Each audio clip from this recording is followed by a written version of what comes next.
Hello friends, C N study point या YouTube चॅनलमध्ये आपले स्वागत आहे. Today we are going to see parts of speech. तर एकूण पार्ट्स ऑफ स्पीच जे आहेत तर त्याची संख्या आहे 8. त्यामध्ये पहिलं पार्ट्स ऑफ स्पीच आहे नाऊन. तर आपण आज नाऊनबद्दल माहिती घेऊया. तर नाऊन जे आहे तर नाऊनची डेफिनेशन काय आहे? A noun is the name of a person, place, thing, quality, condition and action.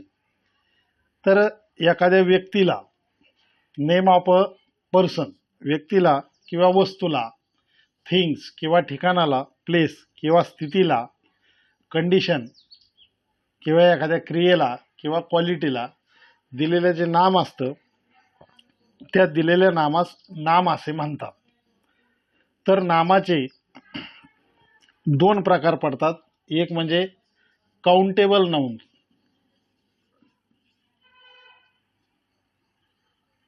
तर काउंटेबल नाऊन म्हणजे ज्या नामांची आपण गणना करू शकतो, ज्याला काउंट करू शकतो, त्याला काउंटेबल नाऊन असं म्हणतात. जे नाम मोजल्या जाऊ शकतात त्याला काउंटेबल नाऊन म्हणतात. त्यानंतर दुसरा जो काही याच्यातला प्रकार आहे तो आहे अनकाउंटेबल. Uncountable noun. तर अनकाउंटेबल नाऊन म्हणजे जे नाम आपण मोजता येणार नाही आपल्याला, म्हणजेच न मोजता येणारे जे नाम आहे त्याला अनकाउंटेबल नाऊन असं म्हणतात. तर नाऊनचे ढोबळमानाने दोन जे प्रकार आहे, काउंटेबल आणि अनकाउंटेबल, तर हे मेजर करता येतं, हे मेजर करता येत नाही. तर टाइप्स ऑफ नाऊन म्हणजे नामाचे जे प्रकार आहे त्यामध्ये पहिला जो प्रकार आहे तो आहे proper noun. Proper noun, proper नाऊनला मराठीमध्ये काय म्हणतात तर विशेष नाम असं म्हणतात.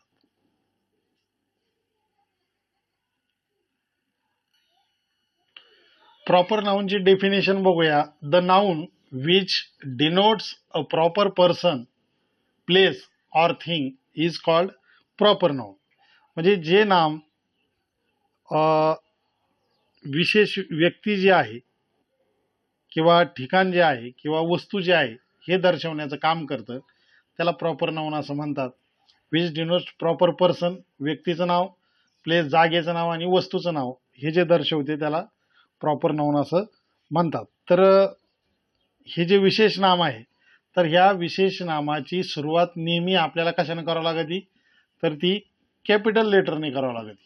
हे आपण लक्षात घेतलं पाहिजे शुद्ध लेखनाचा नियम म्हणून. आणि दुसरी एक बाब आहे, विशेष नामाचं अनेक वचन बनत नाही. म्हणजे हे सिंग्युलर फॉर्ममध्ये असतं तर याचं काय होतं, प्लुरल फॉर्म याचा बनत नाही. हे एक आपण लक्षात घ्यायचं. तर प्रॉपर नाऊनचे उदाहरणं आहेत शीतल, रवी, राजा, प्रथम, वामन, मनीषा, संदेश, मुंबई, पुणे. ही सर्व काय आहेत, ही प्रॉपर नाऊन आहेत, विशेष नाम आहेत. यामध्ये अजून आपल्याला उदाहरणं देता येईल California, Japan, black, Facebook, Ferrari, dollar, doctor Morgan, जानेवारी आणि डिसेंबर. ही काही प्रॉपर नाऊन जे आहेत विशेष नामाची उदाहरणे आहेत. त्यानंतर नाऊनचा दुसरा प्रकार आहे कॉमन नाऊन. याला मराठीमध्ये म्हणतात सामान्य नाम. A common noun describes a type of person, things or place or concept. म्हणजे एकाच प्रकारच्या गोष्टीसाठी वापरलं जाणारं जे नाम आहे तर एखादी विशिष्ट व्यक्ती, वस्तू किंवा ठिकाणाऐवजी संपूर्ण गटाला किंवा प्रकाराला जे ओळख देतं, जे जातीचं प्रतिनिधित्व करतं त्याला कॉमन नाऊन असं म्हणतात. उदाहरणार्थ आपल्याला इथे घेता येईल सिटी. तर सिटी हे काय कॉमन नाऊन आहे, जे सर्वच शहरं असतात त्या सर्वांना आपण काय म्हणतो सिटी असं म्हणतो. त्यामध्ये आपल्याला अजून दुसरे उदाहरणं या ठिकाणी देता येईल. जसं डॉग आहे तर सर्व प्रकारची जी काही कुत्रे वेगवेगळ्या प्रजातीची जरी असली तरी त्याला डॉग असाच शब्द आहे, हा कॉमन शब्द आहे त्याला डॉग. पुस्तक जे आहे बुक्स, हे लहान असो मोठं असो कोणत्याही प्रकारातलं असलं तरी त्याला आपण काय म्हणतो, बुकच म्हणतो. म्हणजे हे सामान्यतः त्याचं प्रतिनिधित्व करतं सर्व पुस्तकांचं. त्यानंतर आहे ट्री. तर झाड चिंचेचं असो, लिंबाचं असो किंवा जांभळीचं असो, तर त्याला आपण कॉमन मध्ये काय म्हणतो, त्याला आपण ट्री असं म्हणतो. त्यानंतर आपल्याला इथं शाळा इंग्लिश मीडियम असो, मराठी मीडियम असो किंवा उर्दू मीडियम असो, त्याला आपण कॉमन शब्द काय वापरतो, स्कूल वापरतो. सिमेंटचा रस्ता असो किंवा डांबरचा असो, आपण त्याला काय म्हणतो, रोड असं म्हणतो. म्हणजेच a common noun describes the types of person, ते त्या जातीचं प्रतिनिधित्व करतं सर्वांचं. थिंग्स असो, प्लेस असो किंवा कन्सेप्ट असो. तर city, dog, book, road, school, tree हे त्याचे काय आहेत, उदाहरणं आहेत. पुढचा प्रकार आहे कलेक्टिव्ह नाउन, म्हणजे समूहदर्शक नाम.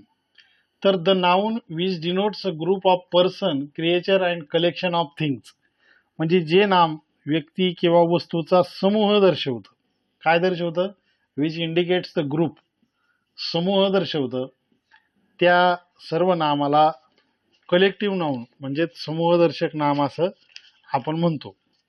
उदाहरणार्थ फॅमिली हे नाउन आहे, तर हे कलेक्टिव्ह नाउन आहे. त्यामध्ये कुटुंबातले जे सर्व सदस्य आहे त्या सर्व सदस्यांच्या समूहाला काय म्हणतात, फॅमिली म्हणतात. त्यानंतर क्लास आहे, क्लास म्हणजे वर्ग, हे सुद्धा कलेक्टिव्ह नाउन आहे.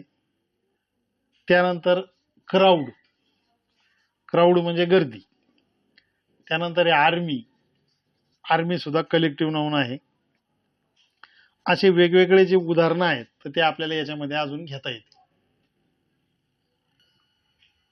यामध्ये अजून कलेक्टिव्ह नाउनची उदाहरणं आपल्याला सांगता येतील. A board of directors, a pair of shoes, army of soldiers, a bale of cotton, a basket of fruit.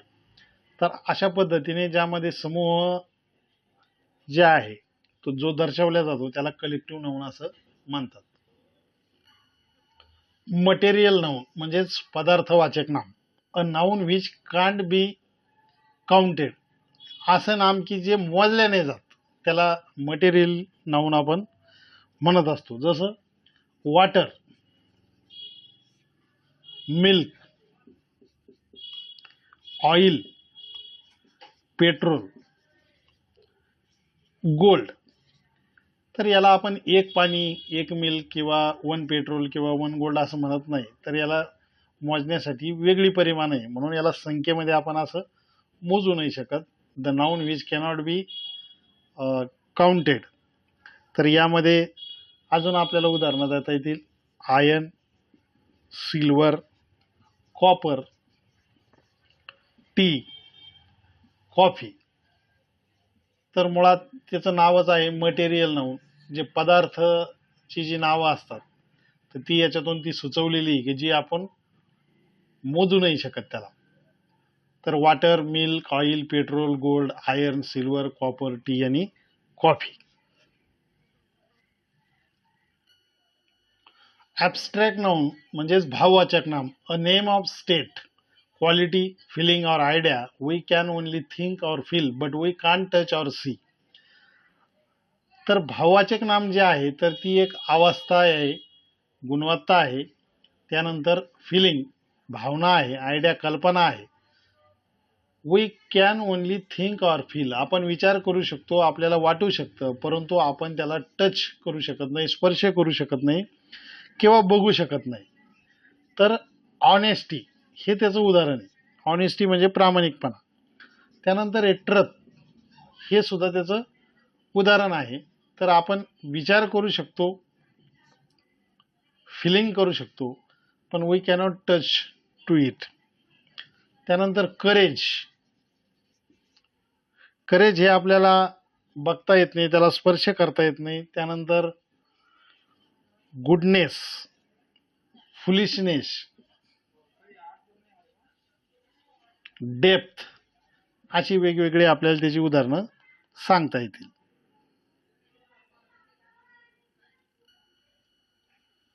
Abstract नाऊनमध्ये ॲक्शन बेस्ड ॲबस्ट्रॅक्ट नाऊन आहेत. त्यामध्ये आपल्याला सांगता येईल लव म्हणजे प्रेम करणे, त्यानंतर अँगर राग करणे, त्यानंतर साईट म्हणजे दृष्टी, हे ॲक्शन बेसमध्ये येतील. त्यानंतर स्टेट बेस म्हणजे स्थितीदर्शकमध्ये काय आहे, यूथ, हे सुद्धा ॲबस्ट्रॅक्ट नाऊन आहे. यूथ ही एक काय स्टेट आहे. त्यानंतर आर्ट कला, तर कला हे सुद्धा भाववाचकमध्ये येते. त्यामध्ये येईल डान्स, नंतर येईल म्युझिक.